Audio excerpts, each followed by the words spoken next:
கண்டுபிடிச்சிருப்பான். அதனால இவன் தான் குற்றவாளி, இவனுக்கு வேண்டியவனை வச்சு இவன் பண்ணிட்டு இவன் நம்ம எங்களுக்கு கெட்ட பேரை உண்டு பண்ணணும்னு இந்த மாதிரி இந்த ஊடக மெயின்ஸ் மீடியா பண்ணியிருக்கான். தேவையில்லாத நாயிக. சன் டிவில போட்டிருந்தாங்கன்னா இவன் ஏதோ போட்டிருக்கானு சொல்லி அவன் எடுத்து போட்டிருப்பான். நீ இப்ப கேட்கிற இல்ல அந்த மாதிரியா இருக்கும். அதே போல துப்புரவு பணியாளர்கள் வந்து எப்போதும் ஒரு தூய்மையாக ஒரு இடத்தை வச்சுக்கணும் அப்படின்னு நினைப்பாங்க. அவர்கள் வந்து இந்த சாக்கடையையும் மலத்தையும் கொண்டு வந்து கொட்டாங்க அப்படின்னா அவர்கள் தூய்மை பணியாளர்கள் கிடையாது. அவர்களுடைய உடை அணிந்த திமுகவுக்கு ஆதரவாக, இன்னும் குறிப்பாக சொல்லணும்னா செல்வ பெருந்தகை அவர்களுக்கு ஆதரவாக செய்யக்கூடிய காரியங்கள் அதை பார்க்குறோம். அப்ப இது எப்படி பார்க்குறதுன்னா, ஒரு ஆளும் அரசை எதிர்த்து ஒரு கேள்வி கேட்டாருன்னா அவருடைய வீட்டுல வந்து நாங்க சாக்கடையை கொட்டுவோம், மலத்தை கொட்டுவோம். தப்பா சொல்லாதீங்க. வட மாநில தொழிலாளர்களே ஒருபோதும் தப்பா சொல்லாதீங்க.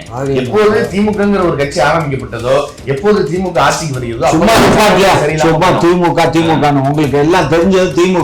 திமுக ஆட்சியில இருக்கிறதுனால உனக்கு திமுக ஆட்சியில இல்லைன்னா அந்த அம்மா ஆட்சியில இருக்க இடத்துல வாய் பொத்துக்கிட்டு பின்னாடி பொத்துக்கிட்டு உக்காந்துட்டு இருந்தீங்க. எவ்வளோ சவுக்கு சங்க அவனா யோக்கியமானாலா?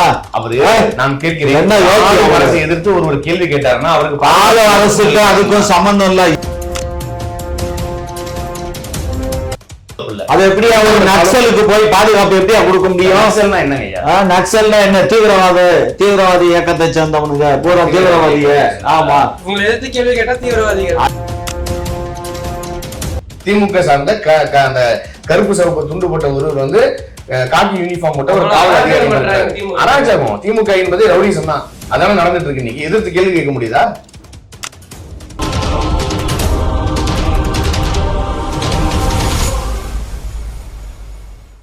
குக்கு செய் நேயர்களுக்கு அனைவருக்கும் வணக்கம். இன்னைக்கு நம்மளோட சிறப்பு நேர்காணல்ல இரண்டு விருந்தினர்கள் இருக்காங்க.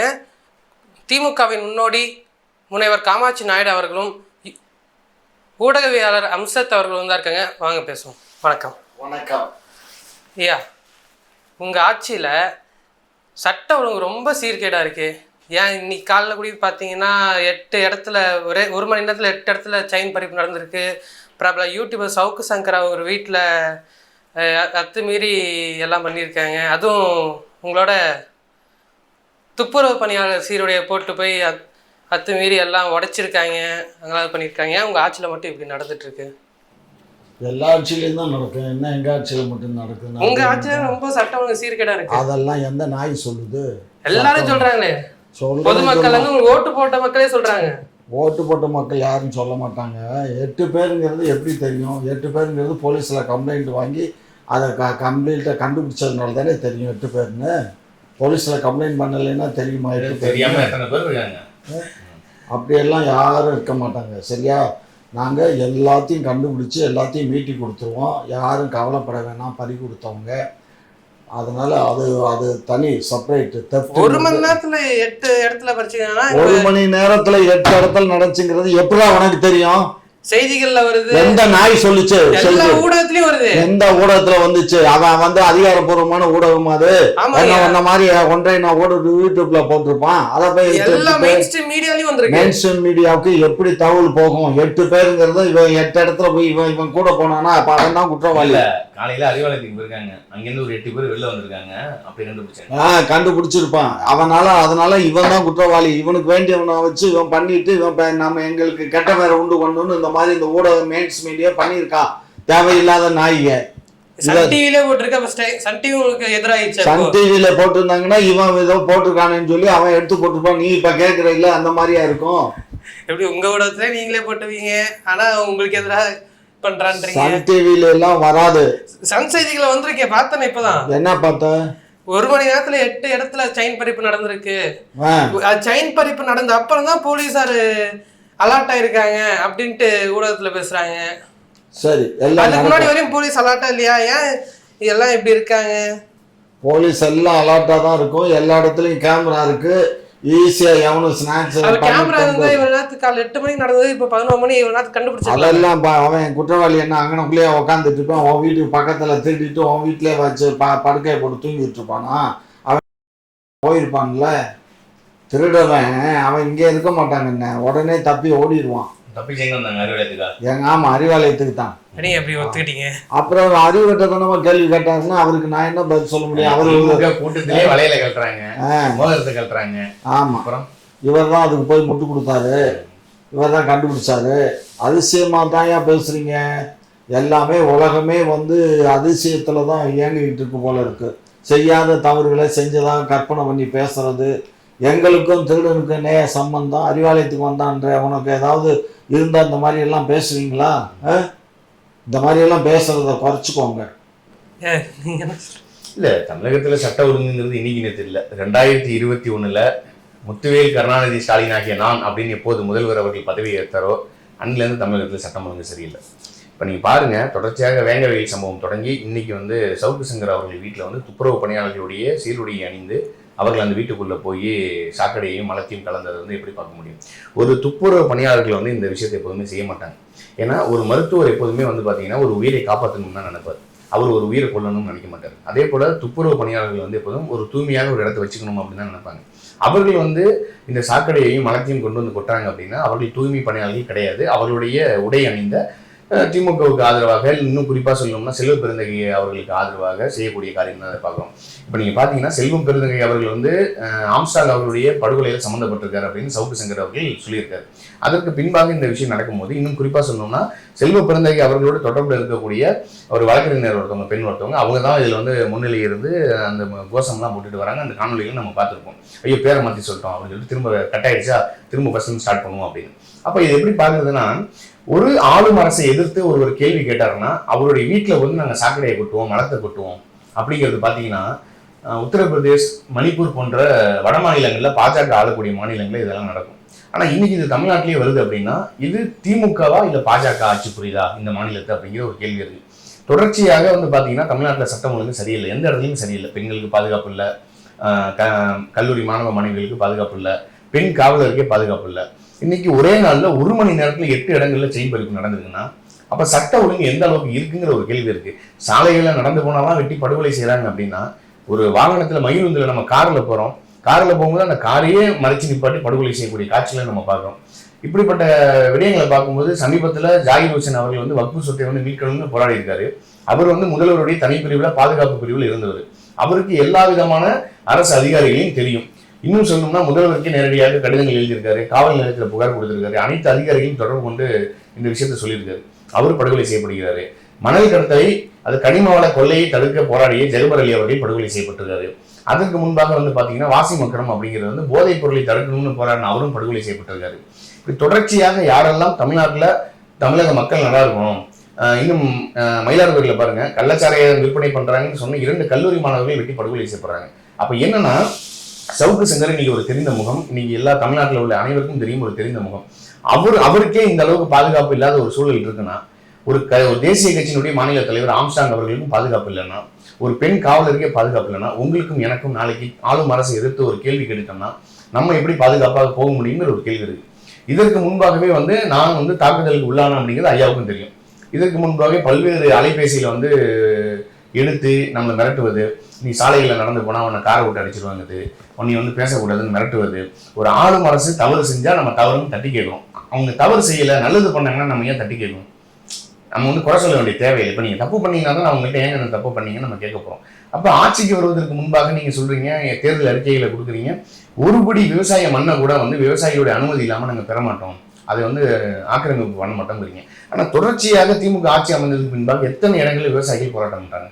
இப்போ நேற்று கூட வந்து பார்த்தீங்கன்னா விவசாயிகள் வந்து பஞ்சாப்ல விவசாயிகள் போராடுறாங்க, அதற்கு ஆதரவாக விவசாயிகள் வந்து ரயில் மறியல் பண்ணுறாங்க. அதில் பெண்கள் போராட்டத்துக்கு போகிறாங்க, அவர்களே ஆண் காவலர்களை வைத்து கையை பிடித்து இழுப்பது, அவங்களை வந்து தடுப்பது, இது எந்த விதத்தில் நியாயம்னு ஒரு கேள்வி இருக்குல்ல. இப்போ தொடர்ச்சியாக தமிழ்நாட்டில் சட்டம் ஒழுங்கும் சரியில்லை. இது வந்து அப்பாவினுடைய ஆட்சி அல்ல, இது தப்பான ஒரு ஆட்சி. ஏன் என்ன தப்பான ஆட்சியாக நடத்துறீங்க? அதாவது ஜனத்தொகை கிட்டத்தட்ட தமிழ்நாட்டினுடைய மக்களுடைய ஜனத்தொகை ஏறக்குறைய 10.5 கோடியிலிருந்து 11 கோடி. ஆமாம், எப்போ எடுத்தீங்க? அதெல்லாம் இருக்கு, ஓட்டர் லிஸ்ட் இருக்குல்ல, ஓட்டர் லிஸ்ட்டில் எடுத்து பாரு சரியா. அதுக்கப்புறம் ரேஷன் கார்டுக்கு எடுத்திருக்கோம், அந்த லிஸ்ட்டு படி நாங்கள் எடுத்துட்டோம். 8 கோடி வந்து ஓட்டர் போடக்கூடியவங்க, அதுக்கு மேலே 8 கோடி எங்கள் மக்கள் இருக்காங்க. ஸோ இது தவிர ஒரு 1.5 கோடி வடக்கத்தியா இங்கே வந்திருக்கோம். ஸோ இந்த வடக்கத்தியா இங்கே வந்ததுக்கு அப்புறம் தான் இது போன்ற நிகழ்வுகள். தப்பா சொல்லாதீங்க, வட மாநில தொழிலாளர்களே ஒருபோதும் தப்பா சொல்லாதீங்க. எப்போது திமுகங்கிற ஒரு கட்சி ஆரம்பிக்கப்பட்டதோ, எப்போது திமுக ஆட்சிக்கு வருகிறதோ, சும்மா திமுக உங்களுக்கு எல்லாம் தெரிஞ்சது. திமுக ஆட்சியில இருக்கிறதுனால உனக்கு திமுக ஆட்சியில இல்லைன்னா அந்த அம்மா ஆட்சியில இருக்க இடத்துல வாய் பொத்துக்கிட்டு பின்னாடி பொத்துக்கிட்டு உக்காந்துட்டு இருந்தீங்க. நாங்க ஆட்சிக்கு வந்த உடனே எங்களை விமர்சனம் பண்றீங்க. ரொம்ப கேவலமா இருக்கு. கேவலமா இருக்கு. அப்ப நீ இந்த நாட்டை விட்டு போ. கேவலமா இருக்குல்ல. அப்புறம் என்ன மனசுல பேசுற நீங்க? போங்க. அம்மா எவ்வளவு சவுக்கு சங்கர் அவன் யோக்கியமானாலா? அவரு நான் கேட்கிறேன், என்ன யோக்கியம் அரசை எதிர்த்து ஒரு கேள்வி கேட்டாருன்னா அவருக்கு ஆள அரசுக்கு அதுக்கும் சம்பந்தம் இல்ல. என்ன நீங்க கூட தான் ஆள அரசை எழுத்து கேக்குறீங்க. சீமானு தான் கேக்குறாரு. சீமான வீட்டு முற்றுகை. ஆமா சார், பாரு அதெல்லாம் பாதுகாப்பு இல்லாம தான் இங்க நடமாடிட்டு இருக்காரா இல்ல நீங்க நடமாடிட்டு இருக்கீங்களா? எப்ப பார்த்தாலும் உங்களுக்கு ஆம்டு போலீஸ் கூடயே தெரியுது. அவருக்கு சீமானுக்கும் போலீஸ் போயிட்டு இருக்குது. சும்மா இந்த வாய் புளிச்சதோ மாங்காய் புளிச்சதோன்னு பேசுற வார்த்தையில விடுங்க. மாங்காய் சாப்பிடுவோம். எனக்கு எப்படி வருது வாயில? அதாவது நீங்க பேசுறது எல்லாமே அயோக்கியத்தனம். அந்த ஆளு சவுக்கு சங்கர் ஒரு சரியான நபர் இல்ல. அவர் இந்த நாட்டினுடைய பிரஜையா இருக்கிறதுக்கு லாயக்கற்ற ஒரு மனிதர். ஐயா ஸ்டாலின் இல்ல, நீங்க சொன்னீங்களே சவுக்கு சங்கர், அவன் ஒரு நக்சல். அந்த நக்சல்வாதி, புரியுதா? அந்த நக்சலை எப்படி ட்ரீட் பண்ணணுமோ அதை ட்ரீட் பண்ணுவாங்க அந்த இயக்கம். சரி, அப்படி நக்சல்வாதி தான். அத நீங்க போய் போலீஸ் அவரை நடவடிக்கை எடுக்கலாம்ல? எதுக்கு துப்புரவு பணியாளர்கள் யூனிஃபார்ம் கொடுத்துட்டு போய் அவங்க வீட்டுல நாங்க என்ன மஸ்துக்கு அனுப்புறோம்? எங்களுக்கு தேவையா அந்த நாயை போய் அடிக்கணும், அதை போய் அல்லணும்னு எங்களுக்கு தேவையா? அது எவன் பண்ணா ஏது பண்ணாங்கன்னு காவல்துறை விசாரிக்கும், கம்ப்ளைண்ட் கொடுக்க சொல்லு. எல்லாம் பதிவாயிருக்குல்ல. நடவடிக்கை உடனே எடுக்கிறதுக்கு என்ன கவர்னர் இல்ல பிரசிடென்ட் இல்ல பிரதமர் உடனே ஒரு கேள்வி சொல்றேன். நீங்கள் நியாயமானவராக இருந்தாலும் சரி, ஆளும் அரசு தவறே செஞ்சிருந்தாலும் சரி, தயவு செய்து எதிர்த்து கேள்வி கேட்டுறாதீங்க. ஏன்னா சவுக்கு சங்கர் அவர்களுக்கு இங்க பாதுகாப்பு இல்லைன்னா உங்களை போன்ற என்னை போன்றவர்களுக்கு இங்க பாதுகாப்பு இல்லை. அது எப்படி அவர் நக்சலுக்கு போய் பாதுகாப்பு எப்படியா கொடுக்க முடியும்? நக்சல்னா என்னங்க? நக்சல்னா என்ன? தீவிரவாதி இயக்கத்தை சேர்ந்தவனுங்க பூரா தீவிரவாதிய. ஆமா, உங்களை எதிர்த்து கேள்வி கேட்டா தீவிரவாதிகள். எங்களை எழுத்து என்னத்த கேள்வி கேட்கிறாரு? ஆளும் அரசு செய்யக்கூடிய அராஜகங்களை ஒருவன் எதிர்த்து கேள்வி கேட்டு இந்த மண்ணுக்கு மக்களுக்குமாக ஒருவன் போராடணும்னா உடனே அவன் மேல தீவிரவாதிகள் முத்திரையை குத்திடுறாங்க. ஆனா இதே ஐயா கருணாநிதி அவர்கள் தான் சட்டமன்றத்தில் பேசும்போது இஸ்லாமிய மத தீவிரவாதிகள் தமிழ்நாட்டுக்குள் ஊடுருவிட்டார்கள் என்று இந்தியாவிலேயே முதல் இஸ்லாமியர்களை தீவிரவாதி என்று சொன்ன பெருமை ஐயா கருணாநிதி அவர்களுக்கு தான் சேரும். அதே போல பாருங்க, இவங்க செய்யற ஒவ்வொரு தவறுகளையும் நம்ம சுட்டி காட்டிட்டோம்னா நீங்க ஏன் இப்படி ஆட்சி பண்றீங்க, இதுல ஊழல் நடந்திருக்கு, இதுல தப்பு நடந்திருக்கு, இது சரியான சாலை இல்ல, சரியான குடிநீர் இல்ல, அரசு மருத்துவமனை தரமா இல்ல, அரசு கல்லூரிகள் பள்ளிக்கூடங்கள் தரமா இல்ல, அரசு பேருந்துகள் தரமா இல்ல அப்படின்னு நம்ம சொல்லிட்டோம்னா உடனே நம்மள தீவிரவாதிங்கிற முத்திரையை குத்திடுவாங்க. இதுதான் இவங்களுக்கு. அதனால நான் தயவு செஞ்சு உங்களுக்கே சொல்றேன், திமுக அரசு என்ன தப்பு பண்ணாலும் எதிர்த்து கேள்வி கேட்டுறாதீங்க. ஏன்னா 1000 ரூபாய் பணம் வாங்கிக்கிட்டு கோட்டர் கோழி பிரியாணி வாங்கிக்கிட்டு வாக்கு செலுத்தக்கூடிய மக்கள் இருக்கிற வரைக்கும் நம்மளை மாரி ஆட்கள் எல்லாம் பேசணும், இந்த அநியாயத்தை தட்டி கேட்கணும்னு நினைச்சோம்னா நம்ம கொல்லப்படுவோம். இதுதான் திமுக ஆட்சியில் நடக்கும். ஓஹோ, இவரும் அப்ப அந்த தீவிரவாதிக்கு தீவிரவாதி போல தெரியுது. ஆமாங்க, எதுக்கும் ஃபாலோ பண்ணணும். பண்ணுங்க. நானும் உங்களுக்கு எதிராக பேசுறேன், என்னையும் ஃபாலோ பண்ணுங்க. ஐயாவும் பேசுறாரு, உங்களுக்கு எதிராக நிறைய ஊடகங்கள் பேச, எல்லாரையும் ஃபாலோ பண்ணுங்க. இப்பதான் ஏற்கனவே ஒன்றிய அரசு ஒரு ஏரியால இருந்த நக்சலை எல்லாம் ஒரு 8 பேரையோ 18 பேரையோ சுட்டுட்டு இப்பதான் அங்க அமைதி திரும்பி இருக்குங்கிறாங்க. அதனால இங்க இருக்கக்கூடிய நக்சல்களை என்ன பண்றதுங்கிறது அரசு தான் சிந்திச்சு செயல்படணும். நீங்கள் செய்யும் தவறுக்கு எதிராக நாங்கள் குரல் கொடுத்துட்டா, நாங்கள் பேசிட்டா நாங்கள் நக்சல் அப்படிதானே? குரல் கொடுக்கறது வேற, பேசுறதுங்கிறது வேற. ஐயா எப்போதுமே ஒரு விஷயம் புரிஞ்சுக்கீங்க, நமக்கு ஒண்ணு நடக்காத வரைக்கும் தான் நமக்கு பக்கத்து வீட்டுல நடக்குது, பக்கத்து தெருல நடக்குது, பக்கத்து மாவட்டத்துல நடக்குதுன்னு இருக்கும். ஆனா நமக்கு தெரிஞ்சு நடந்ததுக்கு பின்பாக தான் அது வலிக்கும். நம்ம இன்னைக்கு உட்காந்து ஊடகத்துல உட்காந்து திமுக அரசுக்கு நீங்க முட்டு கொடுக்கலாம். ஆனா நம்ம வீட்டுல இருக்கக்கூடிய ஒரு பிள்ளைகள் பாதிக்கப்படும் போதுதான் நமக்கே தெரியும் தமிழ்நாட்டுல சட்டம் ஒழுங்கு சரியில்லைன்னு.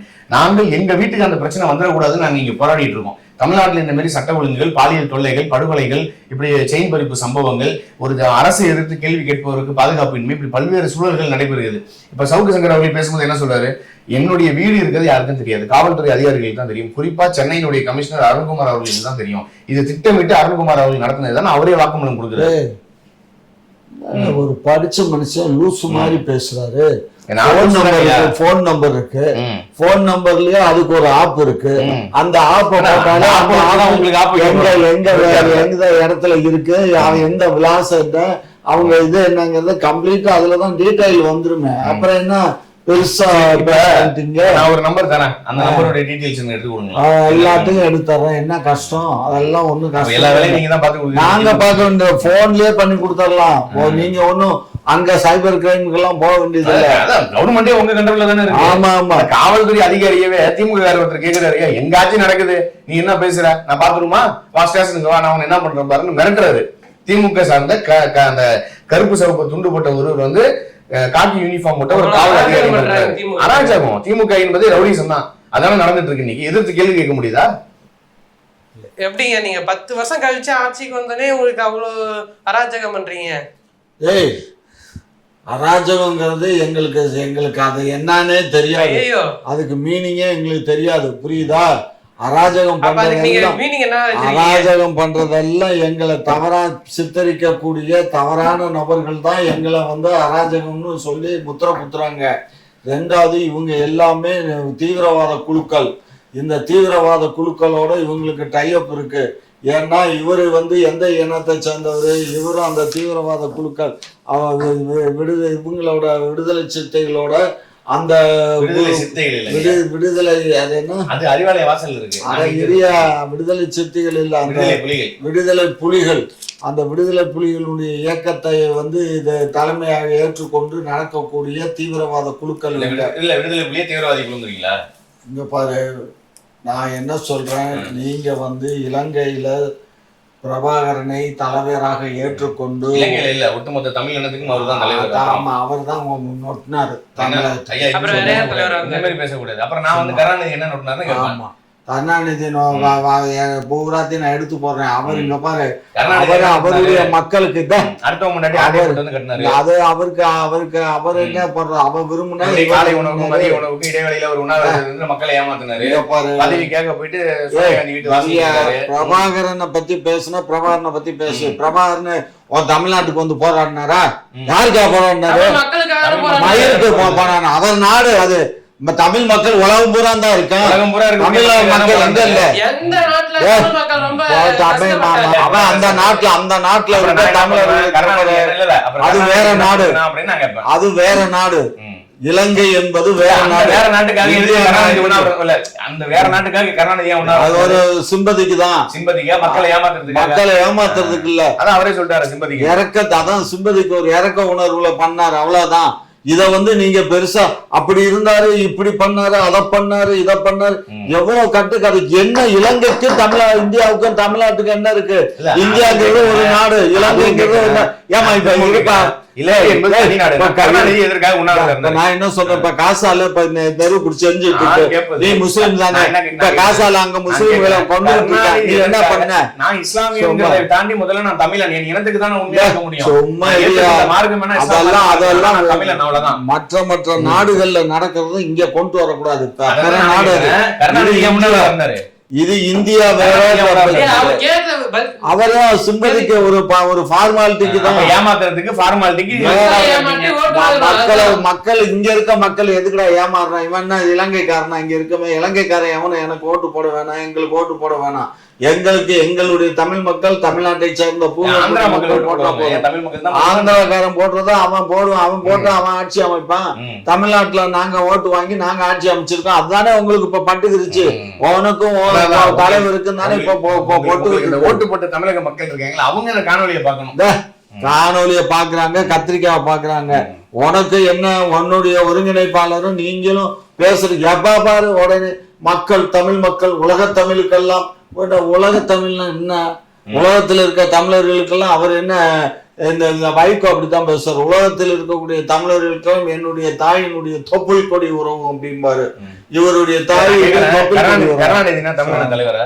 ஆமா, உங்கள் தலைவர்னு போட்டுக்கலாம். தமிழ்நாட்டுக்கு தமிழர்களின் தலைவர், தமிழ் இன தலைவர் தானே போட்டீங்க. தமிழ்னா தமிழ்நாட்டுக்கு அவர் இங்க பாரு, யாரும் சொன்னா சின்ன மேளம் எப்படி இசை வேளாளர்? ஆமா, சின்ன மேளம் கத்திரிக்காய் மேளம் அப்படி ஒரு கம்யூனிட்டியே இல்ல. சும்மா நீங்க பேசுறீங்க.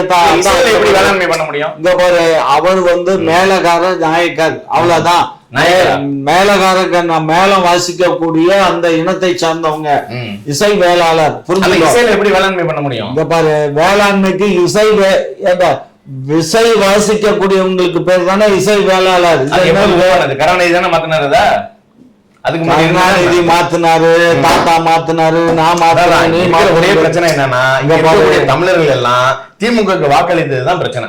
அதனாலதான் இன்னைக்கு ஒரே நாள்ல 8 இடத்துல செயின் பறிப்பு, சவுக்கு சங்கர் வீட்டுல மலத்தை கொட்டு சாக்கடையை கொட்டுவது, இங்க இருக்கக்கூடிய பெண்களுக்கு பாதுகாப்பு இல்ல, இங்க இருக்கக்கூடிய தமிழர்களை கடையை திறந்து வைத்து குடிக்க வைப்பது, 400 கோடி ரூபாய். நீங்க பாருங்க, ஒரே நாள்ல 400 கோடி ரூபாய் டாஸ்மாக் கடைகளை தீபாவளி பொங்கல் ஆச்சுன்னா வசூல். அதை வசூல் பண்ணணும்னு சொல்லிட்டு மாவட்ட அளவுல கூட்டம் போட்டு அந்த வசூலை எப்படி அதிகப்படுத்தணும்னு கேக்குறாங்க.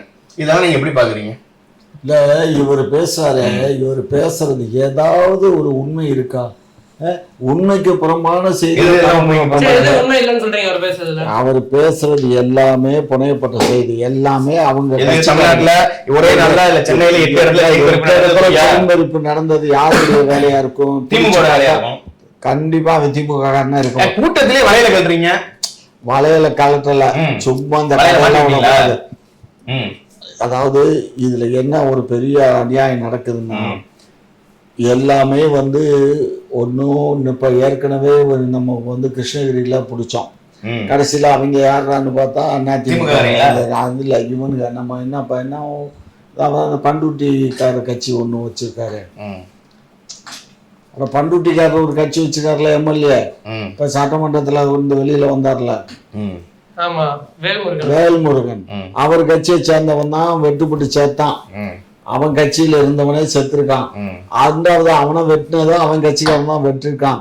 இப்ப இங்க எல்லாம் எல்லாத்தையும் எடுத்து கூட்டி கடைச்சு பார்த்தோம், எல்லாமே ஒன்னும் இந்த மாதிரி சில்லண்டி கட்சிகள் இருக்குல்ல, இந்த நம்ம சீமானுடைய கட்சியும் அதே மாதிரி இந்த இவருடைய கட்சி. அதாவது உங்களுக்கு எப்படின்னா, தமிழர்கள் தலைமையில இருக்கக்கூடிய கட்சிகள் தான் தவறு பண்றாங்க. அவங்கதான் பிடிச்ச எல்லாத்தையும் அடிச்சு தப்பு பண்ணல. பரோட்டா கடையில போயிட்டு பரோட்டா வாங்கிட்டு காசு கேட்டு அடிக்கிறதெல்லாம் பண்ணல. திமுக காரங்களுக்கு அது தப்புனாலே என்னன்னு தெரியாது, ஸ்பெல்லிங் கூட தெரியாது, விட்டுருங்க.